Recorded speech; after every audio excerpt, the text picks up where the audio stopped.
మన మాజీ రాష్ట్రపతి అబ్దుల్ కలాం గారి గురించి మీడియాకి తెలిసినా చూపని కొన్ని నగ్న సత్యాలు. మన జీవితంలో ఇంకో కలాంను చూడలేం. పిఎం నాయర్.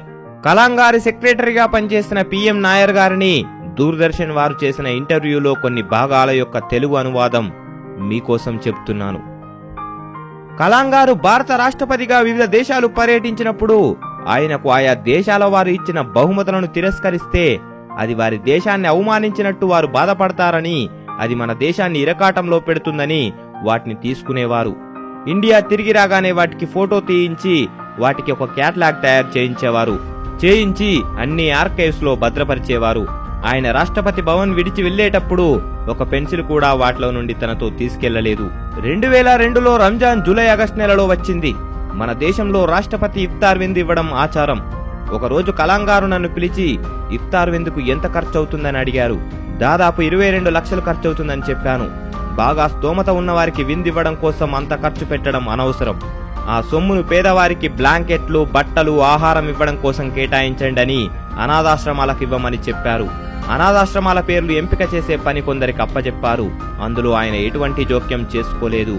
ఎంపిక అయ్యాక నన్ను తన రూములోకి పిలిచి, ఈ ₹1,00,000 నా వ్యక్తిగత సంపాదన, నేనిచ్చే ఈ సొమ్ము విషయం ఎవరికీ చెప్పకండి అన్నారు.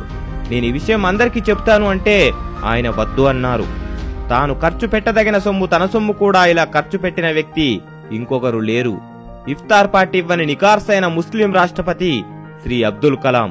కలాం గారికి తన మాటలకు అందరూ ఎస్ఆర్ అనాలి అనే నైజాం లేదు. ఒకరోజు సుప్రీంకోర్టు ప్రధాన న్యాయమూర్తి గారితో చర్చల సందర్భంగా ఏమంటావు నాయర్ అని నన్ను అడిగారు. నో సార్ అన్నాను. కలాం గారు మౌనంగా ఉండిపోయారు. మీటింగ్ అయ్యాక ప్రధాన న్యాయమూర్తి గారు నన్ను పిలిచి, అలా నో అన్నారేంటండి అన్నారు. ఆయన తరువాత నన్ను నా అభిప్రాయం చెప్పమని అడుగుతారు సార్, విని అవసరమైతే ఆయన తన అభిప్రాయం మార్చుకుంటారు సార్ అని నేనన్నాను. ప్రధాన న్యాయమూర్తి ఇది విని ఆశ్చర్యపోయారు. కలాం గారు ఒకసారి తన బంధువులను సుమారు 50 మందిని రాష్ట్రపతి భవన్ కు అతిథులుగా పిలిచారు. వారికి ఢిల్లీ చూపడానికి ఒక బస్సును ఆయన బుక్ చేయించారు. దానికైన ఖర్చును ఆయన చెల్లించారు. ఒక అధికారిక వాహనం కూడా ఆయన వారికి కేటాయించలేదు. వారి కోసం ఆయన ఖర్చును లెక్క కట్టించారు. అది సుమారు 2 లక్షలైంది. ఆ 2 లక్షలు ఆయన చెల్లించారు. ఈ దేశ చరిత్రలో ఇటువంటి సంఘటన ఇంతకు ముందు ఎప్పుడూ జరగలేదు. ఆయన అన్నయ్యను ఒక వారం రోజులు తనతో పాటే అట్టే పెట్టుకున్నారు. ఆ రోజులకు ఆయన అద్దె చెల్లిస్తానంటే మాత్రం ఎవరూ ఒప్పుకోలేదు. ఒక రాష్ట్రపతి తన అన్నయ్యను తనతో పాటు అట్టే పెట్టేసుకున్నందుకు తన నివాసానికి తానే అద్దె చెల్లించాలనే నిజాయితీని మేము భరించలేమని మేము ఒప్పుకోలేదు. ఆయన రాష్ట్రపతి భవన్ వదిలి వెళ్లే ముందు అందరము ఒక్కొక్కరుగా కుటుంబాలతో వెళ్లి కలిశాం. అందరినీ పేరు పేరునా పలకరించారు. ఒకసారి నా భార్య కాలు విరిగినందువలన నాతో రాలేకపోయింది. ఆయన అడిగారు, నీ భార్య ఎందుకు రాలేదు అని. నేను కారణం చెప్పాను. మర్నాడు మా ఇంటి ముందు పోలీసులు ఏమిటి హడావుడి అని అడిగితే రాష్ట్రపతి గారు మా ఇంటికొస్తున్నారని చెప్పాను. ఇంతవరకు ప్రపంచంలో ఏ దేశాధినేత తన వద్ద పనిచేసే ఒక ఉద్యోగి భార్య కాలు విరిగిందని తెలిసి అతడి ఇంటికి వెళ్లామని పరామర్శించినట్టు చరిత్రలో ఎక్కడా జరగలేదు. చివరిగా ఒక టీవీ వారు చెప్పిన ఆయన ఆస్తి వివరాలు: 3 పాయింట్లు, 6 షర్ట్లు, 3 సూట్లు, ఒక వాచ్, 2500 పుస్తకాలు, సైంటిస్ట్ కమ్యూనిటీ బెంగళూరు వారు ఆయనకెప్పుడో ఇచ్చిన ఒక ఇల్లు, ఇంచుమించు 0 బ్యాంక్ బ్యాలెన్స్, 120 మంది కోట్ల భారతీయుల ప్రేమాభిమానాలు.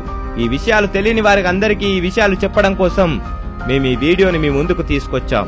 ఇటువంటి ఉన్నతమైన వ్యక్తిత్వం కలిగిన మహానుభావుని స్టోరీతో ఒక మూవీ తీస్తే దాని ద్వారా లక్షలాది మంది అబ్దుల్ కలాంలు తయారవుతారు.